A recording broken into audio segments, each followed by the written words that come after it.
Os colaboradores e amigos do Ministério Jimmy Swaggart convidam você a se unir conosco nesta hora de culto e louvor, quando Jimmy Swaggart vai proclamar com ousadia a mensagem do poder de Jesus para mudar vidas.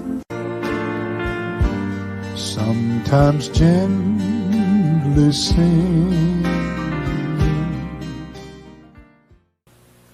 Atrás de mim, espalhado como um artista apresentaria na tela, o Mar da Galileia. E então a praia, e é sobre isso que eu quero lhe falar. Foi o que aconteceu. Ele apresentou ao mundo alguns dos mais notáveis milagres, ou os mais extraordinários milagres dados à raça humana, realizados pelo Filho de Deus, o Senhor Jesus Cristo, Jesus de Nazaré. Este é o cenário apropriado para todas as coisas que ele fez e todos os milagres que ele realizou. Mais acontecimentos se deram nesta região que estou apontando agora do que noutra. Cegos voltaram a ver, coxos ele fez andar, surdos ouviram e tudo mais.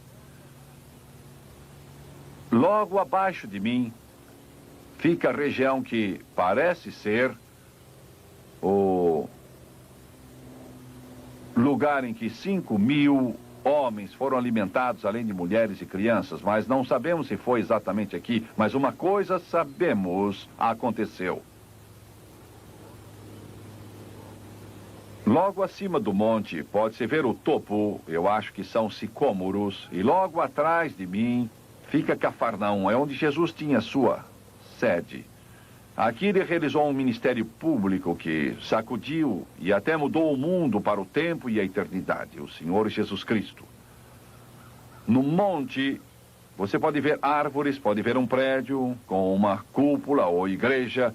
É o lugar em que a tradição diz que o Sermão do Monte foi pregado. As Beatitudes, bem-aventurados, limpos de coração. Bem-aventurados os que têm fome e sede de justiça. Bem-aventurados os que choram, porque serão consolados. E assim por diante, as maiores palavras que jamais saíram dos lábios de um homem, que também era Deus. Quando você está aqui e olha para esta cena, é o quadro que se vê, é como se Deus, nas eras da eternidade passada, esculpisse esse belo cenário para aquilo que ia acontecer. É idílico, foi feito para aquilo que iria acontecer. Jesus, por estranho que pareça, não gostava de Jerusalém. Ele a visitou diversas vezes. E era evidente porque ele não gostava, porque eles não gostavam dele. A hierarquia religiosa se opunha a ele tremendamente. Até mandavam os escribas, os fariseus de Jerusalém para espioná-lo. Mas gostava deste lugar. Não quer dizer que fosse totalmente aceito aqui, porque os sacerdotes e os escribas e os fariseus em geral o rejeitaram aqui.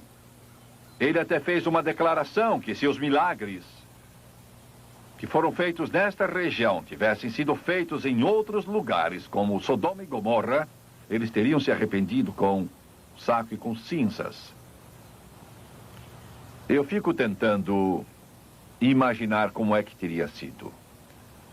O Mar da Galileia era o mesmo então que é agora. É bem possível que fosse um dia como é hoje. O sol está brilhando. Eu estou aqui diante de vocês e o espetáculo é lindo, deslumbrante. A multidão ouviu o dia todo e não é de admirar. Eles diziam, jamais alguém falou como este homem. Encantavam-se com seu ensino.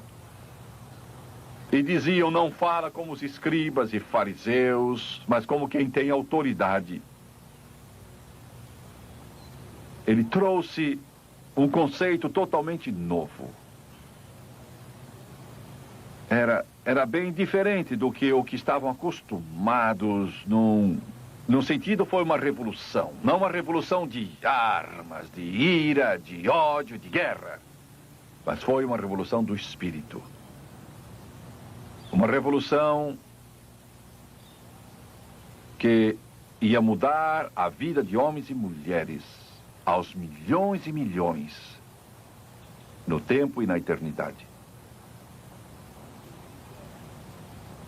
Aquele dia em que se congregaram nesse monte, quando se diz multidão, está se falando de milhares de pessoas. Não se está falando de 50, 60 ou 100. A referência é de milhares.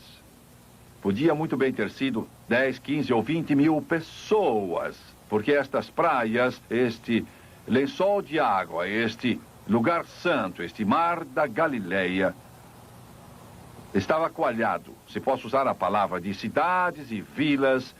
A indústria da pesca era muito grande naquele tempo, era uma verdadeira colmeia. Ele não só era um homem, e vinham a ele de toda a vizinhança, vinham mesmo do norte, de Tiro e de Sidom. Eles vinham de Cesareia, vinham até da região gentílica do país. Por causa de quem ele era, dos milagres que fazia, das palavras que saíam dos seus lábios. E quando começava a proferir aquelas palavras, representavam um novo conceito. Amar era a ordem. Amai uns aos outros. Ama teu irmão como a ti mesmo, e até mais do que a ti mesmo. Ama-o ao ponto de morrer por ele, se preciso. Estas palavras eram diferentes do que olho por olho ou dente por dente. Ele as pronunciou aqui. Foram chamadas o Sermão do Monte, as Beatitudes. As maiores palavras jamais proferidas por um mortal. E eu digo mortal, e ele o era, mas era também verdadeiro Deus. À minha frente fica uma região na qual, segundo a tradição, ele realizou um dos maiores milagres registrados na palavra de Deus. O povo tinha estado com ele o dia todo. E o povo não queria deixá-lo. E eu não os culpo. Oh, eu não os culpo. Vamos dizer deste modo. Sou pregador do Evangelho porque Deus me chamou. Mas servir Jesus Cristo é tudo para mim. Significa mais do que as palavras são capazes de expressar. É minha vida, meu coração, como acontece com muitos de vocês. Pois bem, eles não queriam deixá-lo, não queriam sair. Queriam que ele continuasse pregando, ensinando e curando. E eles não saíam, não iam embora. E sem dúvida estiveram ouvindo, observando, participando, vigiando, ouvindo o dia todo, até que talvez fosse uma hora aproximadamente igual a esta. O sol já começava a descer. A Bíblia diz que havia muita relva no lugar, se é esta região em que este milagre teria acontecido. Era um lugar de muita grama. E você deve lembrar que eram, a Bíblia nos diz, 5.000 homens, além de mulheres e crianças. Poderiam ter sido 12, 15, 20 mil pessoas que estavam lá naquela tarde.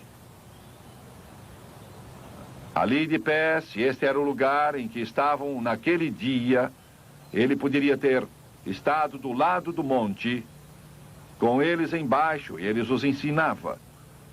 Ou ele poderia estar de pé ali, junto às águas, quem sabe. Mas em algum lugar ali, ele deveria estar. E os discípulos vieram a ele e disseram, vamos mandar o povo embora. E usam a expressão lugar deserto ou deserto. Eu não sei se isso teria sido característico desta região na época. 2000 anos se passaram e não temos jeito de saber isso. E de fato não importa onde isso aconteceu. O que importa é que aconteceu.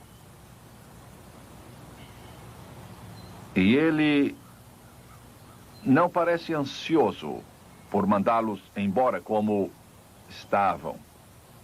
Acha um rapaz, ao menos um discípulo acha que tem 5 pães e 2 peixes.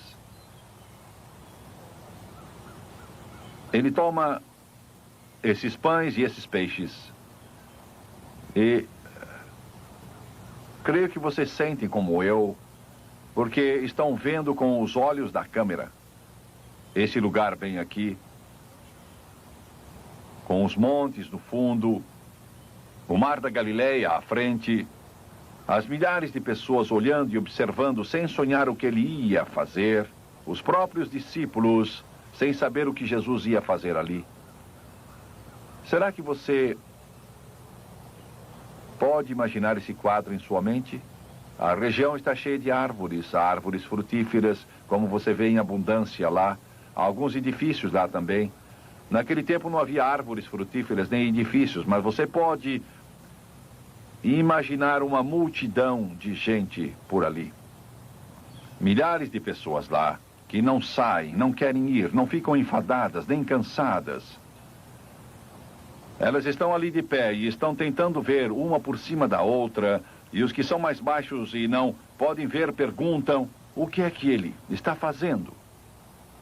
Os que podem ver estão dizendo: ele tem uns pães e peixes nas mãos, mas o que tem nas mãos é muito pouco. A Bíblia diz: ele os abençoou. Deu graças por eles como nós fazemos hoje. Disse aos discípulos: sentem-nos em grupos de 50 e 100, e eles se assentaram. Não era um espetáculo de confusão, com gente empurrando e puxando. Havia ordem neste evento miraculoso que se deu aqui.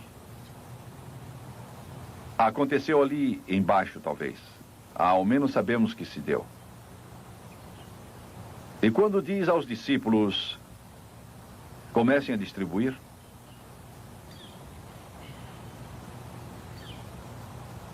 eles iniciam a tarefa e cada pessoa da multidão, 5.000 homens, fora mulheres e crianças, comeu até se fartar.